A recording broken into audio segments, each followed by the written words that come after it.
ಎಲ್ಲರಿಗೂ ನಮಸ್ಕಾರ. ಇವತ್ತು ನಾವು ನವೆಂಬರ್ 1 ಕನ್ನಡ ರಾಜ್ಯೋತ್ಸವ ಐತಿ. ಎಲ್ಲರಿಗೂ ಕೂಡ ಕನ್ನಡ ರಾಜ್ಯೋತ್ಸವದ ಹಾಗೂ ದೀಪಾವಳಿಯ ಹಾರ್ದಿಕ ಶುಭಾಶಯ. ಇವತ್ತು ನಾವು ಹುಲ್ಜಂತಿಗೆ ಬಂದೀವಿ. ಜತ್ ತಾಲೂಕಾ ಸಾಂಗ್ಲಿ ಜಿಲ್ಲೆ. ಹುಲ್ಜಂತಿ ಒಳಗೆ ನಿಮ್ಗೆಲ್ಲರಿಗೂ ಗೊತ್ತಿರೋ ಪ್ರಕಾರ ಮಾಳಿಂಗರಾಯದ ಒಂದು ಪವಾಡ ನಡೀತಿತ್ತು. ಇಂಥ ಕಲಿಯುಗದಾಗೂ ಕೂಡ ಸಾಕ್ಷಾತ್ ಶಿವ ಪಾರ್ವತಿಯವರು ಬಂದ ಮುಂಡಾಸ ಸುತ್ತಿ ಹೋಗ್ತಾರೆ. ಸೊ ನಾವು ಜಾತ್ರೆಗೆ ಹೊಂತೀವಿ. ರಾತ್ರಿ ಮುಂಡಾಸ ಆಗ್ಯದ. ಎಲ್ಲರೂ ಕೂಡ ಜಾತ್ರೆ ಮುಗಿಸ್ಕೊಂಡು ವಾಪಸ್ ಹೊಂಟಾರ. ಆದ್ರೆ ನಾವು ನೀನು ಉಮ್ದಿಗೆ ಹೋಗಿ ಉಮ್ದಿ ಒಳಗೆ ಸಿದ್ಧರ ಭೇಟಿ ಕಾರ್ಯಕ್ರಮನ ನೋಡಿ ಅಲ್ಲಿನ ಜಂಗಲಿಗಳಿಗೆ ವಸ್ತಿನಿ ಅಂತ ಇಲ್ಲಿಂದ ಹುಲ್ಜಂತಿಗೆ ಹೊಂಟೀವಿ. ಅಲ್ಲಿ ಹೋಗಿ ಅಲ್ಲಿರ್ತಕ್ಕಂಥ ಹೆಂಗೆ ಮುಂಡಾಸ ಆಗ್ಯದಲ್ಲ, ಮುಂಡಾಸದ ಎಲ್ಲ ವಿಡಿಯೋನ, ಜಾತ್ರೆ ವಿಡಿಯೋನ, ಅಸಂಖ್ಯ ಒಳಗೆ ಜನಸಂಖ್ಯೆ ಇರ್ತೈತೆ ಅಲ್ಲಿ. ಆ ವಿಡಿಯೋ ಮಾಡಿ ನಿಮಗೆ ಯಾರ್ಯಾರು ಬರೋಕ್ಕಾಗಿಲ್ಲ ಅವರಿಗೆಲ್ಲ ತೋರಿಸುವಂಥ ಒಂದು ಕೆಲಸ ನಾವು ಹೊಂಟೀವಿ. ಮತ್ತು ಅದ್ರ ಜೊತೆ ಒಂದು ವಿಡಿಯೋ ಕೂಡ ಆಗ್ತೈತೆ ಅಂತ ಹೇಳಿಸಿಂದ ಮತ್ತು ನಿಮ್ಗೆ ಏನಾದರೂ ಇಷ್ಟ ಆಗಿದ್ರೆ ಎಲ್ಲ ಕಡೆ ಶೇರ್ ಮಾಡಿರಿ. ಇವತ್ತು ಹುಣ್ಣೂರಿಂದ ಬೀರಪ್ಪ ಬರ್ತಾನೆ. ಇಲ್ಲಿ ಜಂಗಲಿಗೆ ಅಮೋಕ್ಷಿದ್ದಾಗ ಬೀರಪ್ಪ ಭೇಟಿಯಾಗಿ ಅಲ್ಲಿಂದ ಹೋಗಿ ಅಲ್ಲಿ ಹುಲ್ಜಂತಿ ಮಾಳಿಂಗರಾಯನ ದೇವಸ್ಥಾನದಿಂದ ಹಳ್ಳದೊಳಗೆ ನೀರಿನೊಳಗೆ ಮಾಳಿಂಗರಾಯಾಗ ಮತ್ತು ಬೀರದೇವಾಗ ಭೇಟಿ ಆಕೈತಿ. ಅದೆಲ್ಲ 4 ಗಂಟೆಗೆ, ನಾವು 4 ಗಂಟೆವರೆಗೂ ಇರಂಗಿಲ್ಲ, ಮತ್ತೆ ವಾಪಸ್ ಹೋಗೋದು. ಹಿಂಗಾಗಿ ನಾವು ಹುಲ್ಜಂತಿ ಜಾತ್ರೆಗೆ ಇವಾಗ ಹೋಗ್ತೀವಿ. ಅಲ್ಲಿ ಮುಂಡಾಸ ಆಗಿದ್ದ ವಿಡಿಯೋ, ದೇವ್ರ ಎಲ್ಲ ವಿಡಿಯೋ ಮಾಡಿ, ಜಾತ್ರೆ ವಿಡಿಯೋ ಮಾಡಿ ನಿಮಗೆ ತೋರಿಸ್ತೀವಿ. ವಿಡಿಯೋ ಕೊನೆವರೆಗೂ ನೋಡ್ತಾ ಇರಿ. ಇಷ್ಟ ಆಗಿದ್ರೆ ಎಲ್ಲ ಕಡೆ ಶೇರ್ ಮಾಡಿರಿ.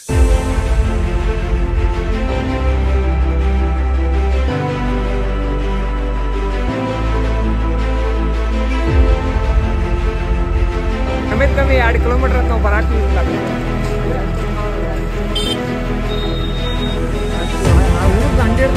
ಐತಪ್ಪ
ಹೆಚ್ಚಾಗ್ತಾ ಇರುವುದರಿಂದ ಕಾರ್ಯಕರ್ತರು ಇನ್ನೊಂದು ಸ್ವಲ್ಪ